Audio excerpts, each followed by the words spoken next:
안녕하세요. 수아시아니언 병인박사 이혁지 원장입니다. 제가 오늘은요, 나님 6번째 시간입니다. 오늘의 주제는요, 여기 나와 있는 것 같이 혈어와 나님입니다. 그러니까 혈어가 있으면 나님일 수가 있다, 이런 이야기죠. 근데 한의원에서 보통 혈허란 말 많이 들어보셨죠? 그런데 혈허 하면은 이제 처음 딱 듣는 분들은 이게 뭐지? 빈혈이란 이야기인가? 혈이 허하단 말이 무슨 말인지 이렇게 얼핏 딱 이렇게 머릿속에 들어오지가 않는 것 같아요. 좀 헷갈리죠. 뭐 빈혈이라는 이야기인지 아니면 뭐 피가 부족하다면 이게 얼마나 정도나 부족하다는 이야기인지 좀 헷갈릴 수가 있어요. 근데 그 한의학에서는 그 혈을 이야기할 때 혈이라고 하는 것을요. 우리가 흔히 알고 있는 피 있죠. 피, 혈액. 혈액을 포함해서 혈액뿐만이 아니고 우리 몸속에 있는 모든 영양 물질들, 진액 다 포함해서 혈이라고 이야기를 합니다. 그래서 혈이 허하다고 하는 것은요, 혈액뿐만이 아니고 호르몬이나 모든 분비 물질을 다 포함해서 그것이 부족하다, 이런 이야기예요. 예를 들어서 우리가 입이 마른 분들 있잖아요. 뭐 젊은 사람들은 많지 않지만 연세가 드시면서 자꾸 입이 말라요. 물을 찾게 되죠. 침이라고 하는 것도 이 혈의 일종이기 때문에 입이 마르면 이분이 혈어하구나 라는 것을 알 수가 있는 것이고요. 또 요즘에 그 안구 건조증 많죠. 뭐 여러 가지가 이유가 있겠지만 그 중에서 혈허 때문에 안구 건조증이 오는 경우가 많은데 그 이유가 뭐냐? 눈물도 분비물이기 때문에 혈의 일종이라는 거예요. 그래서 혈허하게 되면 안구 건조도 올 수 있습니다. 그러니까 우리 주변에 혈어에서 올 수 있는 것이 되게 많죠. 그런데 바로 이 나님이 원인이 혈어일 수가 있다고 하는 것입니다. 혈어를 좀 더 구체적으로 제가 설명을 좀 드려볼게요. 자, 이게 이제 제가 만든 그림인데 얼핏 무슨 그림인지 잘 모르시겠죠? 이게 이 등잔불이에요. 등잔불을 제가 형상화 시킨 거예요. 이게 등잔이고 여기 기름이 이만큼 올라와 있는 거고 이게 심지예요. 예.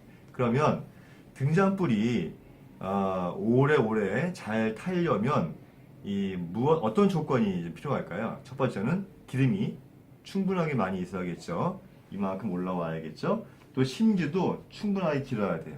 그죠? 그래서 기름도 충분하게 많이 있고 심지가 충분하게 길어야 오래오래 잘 타겠죠. 그런데 기름이 부족하거나 심지가 짧거나 하면 잘 못할 거예요. 그죠? 그래서 우리가 심지의 역할은 이 기름을 받아서 불꽃을 내는 역할이잖아요. 그러니까 에너지를 발산하는 역할이죠. 이 심지를 사람으로 볼 때는 기라 그러고요. 이 기름은 이 심지로 영양분을 넣어주는 거잖아요. 기름을 넣어줘서 심지가 잘 타게 도와주는 영양분 역할을 하잖아요. 바로 이 기름 역할을 한방에서는 혈이라고 하는 거예요. 그러면 혈이 부족해지는 혈허 상태가 되면 어떻게 될까요? 자, 봅시다. 이렇게 혈이 떨어지면 어때요? 기름 수위는 떨어지는데 상대적으로 심지가 길어지죠. 그러면 불이 확확 더 세게 타오를 거예요. 그죠? 불은 확확 더 세게 타오르는데 기름이 적으니까 이 혈허 상태가 더 심해지고 더 심해지면서 여러 가지 질병이 발생할 수 있게 되는 것입니다. 그래서 우리가 이 혈허하게 되면 어떤 질병이 많이 발생하게 되냐면요. 상대적으로 심지가 길어지면서 열이 많이 발생하게 되거든요. 열이 발생하면서 이 상초 쪽으로 열이 몰리게 돼 있어요. 열이 몰리면 안질, 중이염, 또는 비염, 또 편도선염, 인후염, 또는 두통, 뭐 어지럼증 이런 증상들, 또 뭐 기관지염, 폐렴, 결핵 이런 증상들이 발생하기가 쉽습니다.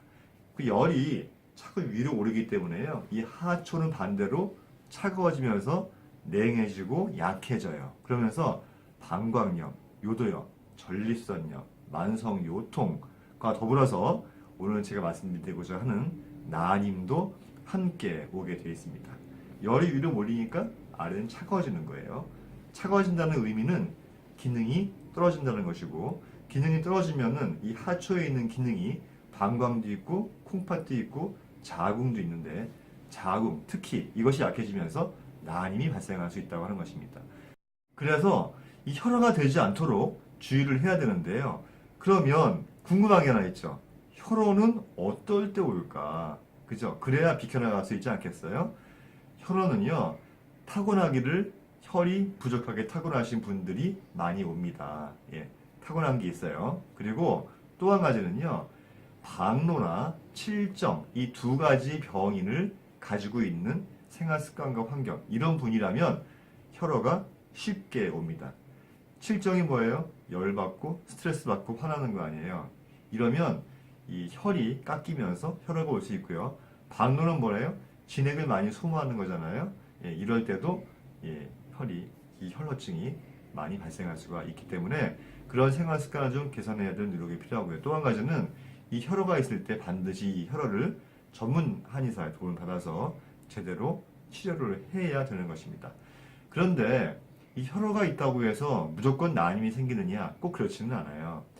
이 혈호가 있을 때도 운 좋게 예, 임신을 할 수가 있는데 이러면 어떤 문제가 발생하느냐? 임신을 하게 되면 이 혈이라고 하는 것을 평상시엔 나만 쓰다가 이제는 이 태아, 뱃속에 있는 태아와 함께 혈을 공유해야 되기 때문에 이 혈허 상태가 더 심각해져요. 그죠? 네. 심해지면서 어떤 증상이 올 수 있냐면 부종이나 또는 이 갑상선 질환이나 또는 혈압 이런 문제들이 발생할 수 있기 때문에 임신 기간 내내 정말로 고생할 수 있고 임신 유지하기가 힘들 수도 있어요.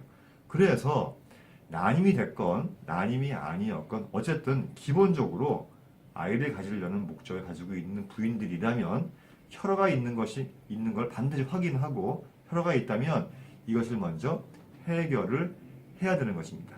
예, 이제 아시겠죠? 그래서 뭐 타고나기를 혈어로 타고났다던가 아니면 생활 속에서 병인을 가짐으로 해서 혈어가 심해졌다거나 어떤 원인이 됐던지 간에 이 혈어를 제대로 잘 다스려서 이 난임으로부터 해방되시기 바랍니다. 예, 여러분 제가 오늘은 난임의 원인 중에 한 가지 이 혈허에 대해서 설명을 드렸습니다. 예, 혈어에서 벗어나고 건강한 임신하시기를 예, 기원합니다. 감사합니다.